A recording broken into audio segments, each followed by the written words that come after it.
How's it going, everyone? I'm going to be talking about 1922. It's a Netflix original, and it stars Thomas Jane. It's based off a Stephen King short story. Now, when it comes to Stephen King short stories, you can tell when they kind of stretched it out into a longer uh, story, kind of like The Mist has been, which also starred Thomas Jane.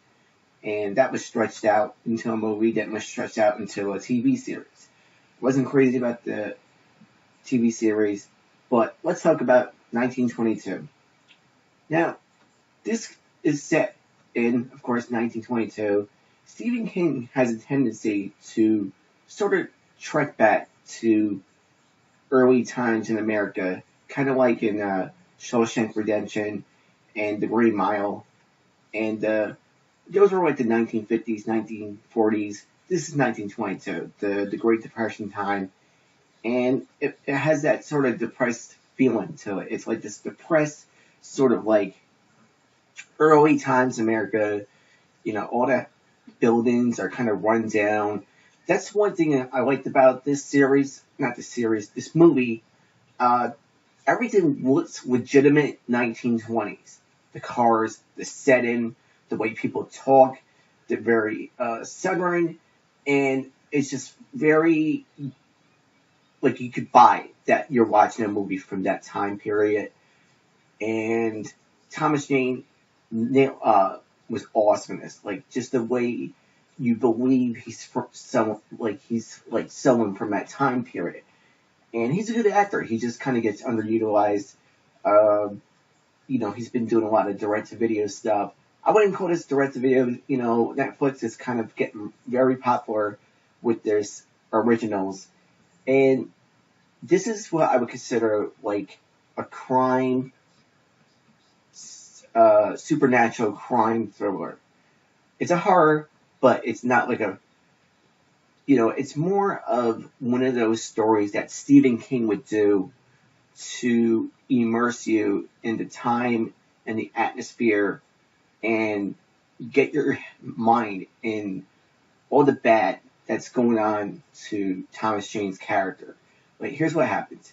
He conspires, he murders his wife early on in the movie, and right after that, things just get worse and worse and worse for him. And throughout the movie, his house gets worse, it gets more run down, and the house gets filled up with rats, and they just start coming in, a whole bunch of rats come in, rats everywhere. Like they just start like chewing on the cows they start chewing on him, and like the rats are driving him crazy, and he's starting to hear the voice of his wife's voice, his dead wife's voice.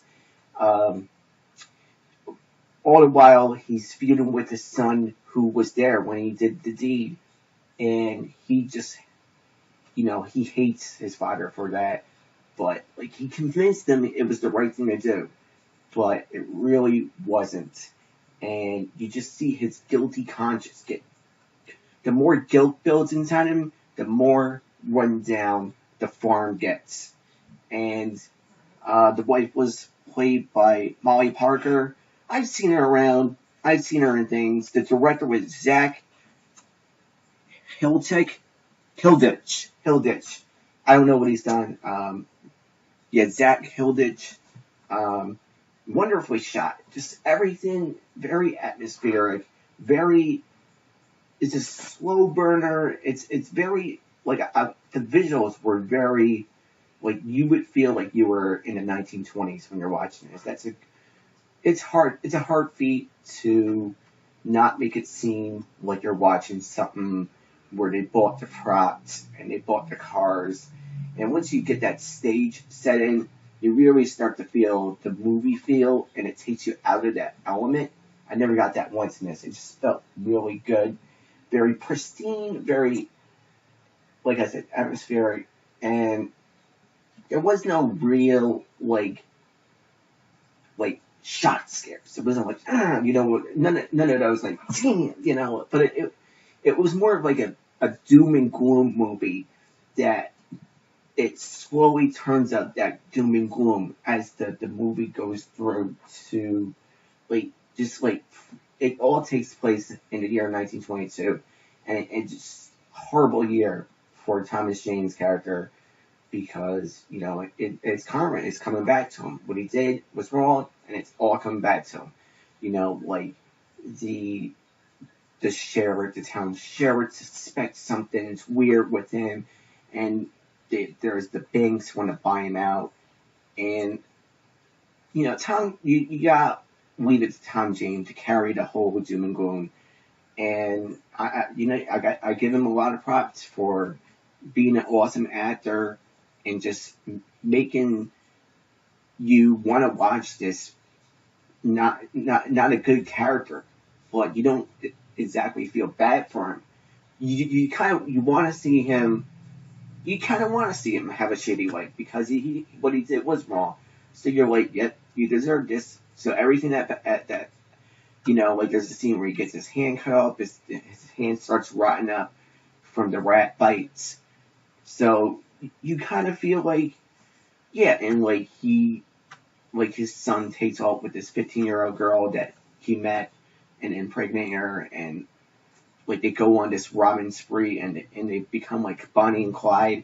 So I like that aspect. And throughout the movie, we see shades and like I guess the parts where they show the wife popping out of nowhere with blood dripping out of her neck and just being like pale skinned. Those are probably the more scary parts in the movie. And ultimately, for the atmosphere, for the good storytelling, because Stephen King does tell a good scary story, and is awesome at character development.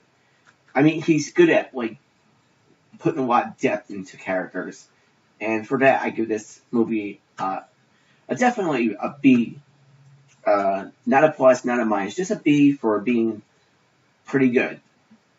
And yeah, it's streaming right now, and yeah, if you got Stephen King on your mind, I mean, it's been going. Stephen King is just like everything. It's like Stephen King. He's got a series over here, there. But if you got Stephen King like on your mind and you want something like a short story by him, check this out. And if you want like a 1920s time zone with a little bit of horror, definitely check out 1922. That's it for now. Like and subscribe. Till next time on Cinema Outlaws. Take care.